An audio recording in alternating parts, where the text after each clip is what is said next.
Nicki Minaj just released her long-awaited sequel to Pink Friday. Let's talk about it.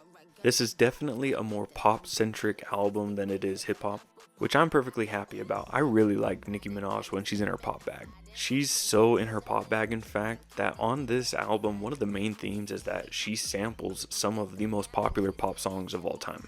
For example, on Everybody, which features Lil Uzi Vert, she samples Move Your Feet by Junior Senior. On the album intro, Are You Gone Already has this gorgeous Billie Eilish sample. It samples When the Party's Over and it is elite. Probably the best sample on the album, actually. Another cool sample is on Pink Birthday. It samples Pornography by Travis Scott. And on Pink Friday Girls, of course, she samples Girls Just Want to Have Fun by Cyndi Lauper. On Super Freaky Girl, she samples Super Freak by Rick James. And last but not least, on My Life, she samples Heart of Glass by Blondie. I really like this sample too. This is the epitome of a Nicki Minaj album. Sampling is one of the biggest components in hip hop.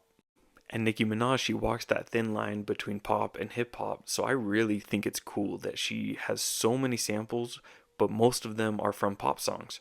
It's just like vintage definition Nicki Minaj. I love it. But you know what I don't like? Is this album length. An hour and 10 minutes, 22 tracks, it's just way too long. This album is bloated. When an album is this long, I think it needs to have good features or else you just get kind of sick of the monotony of the single artist voice. And looking at this track list, the feature list is stacked, but I don't think that all of them work. Some of them do, some of them don't. For example, Let Me Calm Down, which features J. Cole, works. Cole's verse, phenomenal. As always, he's a great feature artist, and we've gotten, I think, 6 features from J. Cole in the last, 3 months, which is crazy. R&B, which features Lil Wayne and Tate Cobain, one of the most disappointing tracks on the album. The Lil Wayne feature wasn't very good. Needle, which features Drake, or should I say features Jamaican Drake. Drake puts on his whole Jamaican accent thing that we've grown accustomed to hearing, and I am not a fan. This feature doesn't work. The Uzi feature works. The Future feature, I think, also works. These two are just a good pairing. Some of my personal favorite tracks on the album, again, are You Gone Already, which has that Billie Eilish sample and interpolation. The track with J. Cole. The track with Uzi. I like Pink Friday Girls. My Life is great. Again, that Blondie sample's awesome.